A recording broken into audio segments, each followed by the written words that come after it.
একটা ছেলের প্রথম ভালোবাসা হলো ভাই তার বাইক। বাইক আছে, তার দুনিয়ার সবকিছু আছে। মানে একটা ছেলে যখন একটা বাইকের প্রেমে পড়বো ভাই, খাওন দাওন সবকিছু ভুলা যাবে, ভাই বেড়াদার বাপ মা সব ভুলা যাবে, বাইক যদি কাছে থাকে। এতটা ভালোবাসবে একটা বাইক রে। গার্লফ্রেন্ড মন ফ্রেন্ড এগুলোর কথা মনে করেন কিছুই মনে নাই। বাইকের এতটা যত্ন করতে থাকবো, মনে করেন নিজের অতবার ধুইব না, বাইকটা অতবার ধুয়ে রাখবো। এতটা ভালোবাসায় মনে করেন একটা ছেলে ওর বাইক রে। ভাঙ্গা চূড়া হোক, নতুন হোক আর পুরানো, যে কোম্পানির মধ্যে হোক, সুজুকি, হ্যাংকুক, যে কোম্পানির হোক, ঠিক আছে, হিরো কোম্পানির হোক আর জেডেরই হোক, মানে বাইক হইলি হয়েছে ওর, আর কোনো কিছু রাখবো।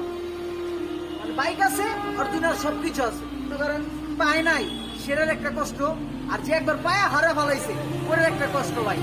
মানে বাইক আছে আমার, ছিল, এখন নাই, সেই ফিলিং মানে এটা কারোর সাথে ভাই শেয়ার করুন যাবো না। মানে ওটার যে কষ্টটা, ঠিক আছে, মানে এটা দ্বিতীয় কেউ আইসা পূরণ করতে পারবো না।